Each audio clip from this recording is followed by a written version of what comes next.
আমি চিন্তা করেছিলাম যে এত বড় খবরের পরে বিরোধী দল থেকে কিছু মিষ্টি খাওয়াই দিব, কিন্তু এখানে এসে বাধাগ্রস্ত হয়ে গেছি, পারলাম না।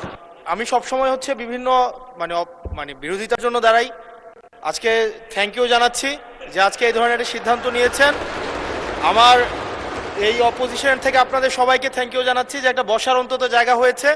আমরা লজ্জায় একটা কথা বলি না, এখন এই পার্লামেন্টের সেকেন্ড মোস্ট জুনিয়র হিসেবে একটা কথা বলছি মানে আপনাদেরকে, সেটা হচ্ছে যে আমাদের একটা ইউনো মহোদয়ের একটা গাড়ি থাকে, উপজেলা চেয়ারম্যানের একটা গাড়ি থাকে, আমরা ভাড়ায় গাড়ি চালাইতে হয়।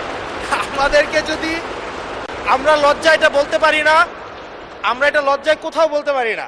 এখন আমাদেরকে যদি একটা বসার ব্যবস্থা করে দিছে, এখন মানুষের কাছে যাওয়ার জন্য যদি একটা গাড়ির ব্যবস্থা করে দেয়, তাইলে আমাদের জন্য একটু সুবিধা হয়, মানুষের কাছে একটু যাইতে পারি। মাননীয় স্বরাষ্ট্রমন্ত্রী কিছু বলতে চান? স্পিকার, মাননীয় স্পিকার, আপনাকে ধন্যবাদ। আজকে এমপিদের প্রাপ্তির পরে অপ্রাপ্তির খবরটা বলতে চাচ্ছিলাম না। আমাদের মাননীয় প্রধানমন্ত্রী যেদিন সংসদ নেতা নির্বাচিত হয়েছেন, আমাদের পার্লামেন্টারি পার্টির মিটিংয়ে প্রথমেই দুটো অনুশাসন দিয়েছেন যে আমরা এমপিরা এই নতুন পার্লামেন্টে জনপ্রত্যাশা অনুযায়ী আলাদা কোনো সুযোগ সুবিধা নেব না।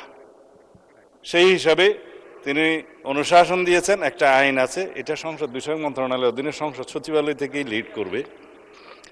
এই আইনে আমরা একটা সংশোধনী আনবো যে এই মহান জাতীয় সংসদের কোনো সদস্য আমরা ট্যাক্স ফ্রি গাড়ি নেব না। এইটা মাননীয় সদস্য বাদে বাকি সবাই তালে দিছে, কিন্তু আমাদের মাননীয় সদস্য ছাড়া দিছে। তবে সংসদ সদস্যগণ নয়, শুধু বাংলাদেশের এই সরকারের সমস্ত মন্ত্রী, সরকারি কর্মকর্তা যারা গাড়ি পায়, তেল পায়, সেটা আমরা ক্যাবিনেটে একটা ডিসিশন নিই। ইতিপূর্বে আপনারা নিশ্চয়ই নিউজ পেপারে দেখেছেন, এই ক্রাইসিসের সময় শতকরা 30% তেলের বরাদ্দ আমরা কমিয়ে দিয়েছি এবং কৃচ্ছ্রতা সাধনের উদ্দেশ্যে সরকারি কর্মকর্তাদের আপাতত লোন সুবিধা যেগুলো আছে সেটাও কাটিল করা হয়েছে ফর দি টাইম বিং। এই সমস্ত এগুলো আমরা সবই জনবান্ধব এবং জনপ্রত্যাশা অনুযায়ী যাচ্ছি, আমাদের মাননীয় প্রধানমন্ত্রীর নির্দেশনা অনুযায়ী। মাননীয় সংসদ সদস্য নিশ্চয়ই অফিস পেয়ে খুশি হয়েছেন, আবার গাড়ি না পেলে নাখুশ হবেন। তো সেই জন্য কিভাবে কি করা যায় সংসদ সদস্যদের যানবাহনের ব্যবস্থা, সেটা আলাদাভাবে আলাপ আলোচনা করে সরকারি দল বিরোধী দল একটা বিহিত ব্যবস্থা করার জন্য আমি মাননীয় প্রধানমন্ত্রীকে অনুরোধ জানাচ্ছি। ধন্যবাদ মাননীয় স্পিকার। মাননীয় বিরোধী দলের নেতা বলুন। আমি আজকে ধন্যবাদ দিতে দাঁড়ালাম, কারণ বিরোধী দলেরই একজন সদস্য তিনি এই দাবিটা সামনে এনেছিলেন। ট্রেজারি বেঞ্চ থেকে এটাকে কগনিজেন্সে নিয়ে বাস্তবায়নের উদ্যোগ নেওয়ার জন্য আমি ধন্যবাদ জানাই। তবে একটা কথা আছে যে ছোটদেরকে কখনো না বলতে নাই, তাদের আবদারে সবসময় হা বলতে হয়।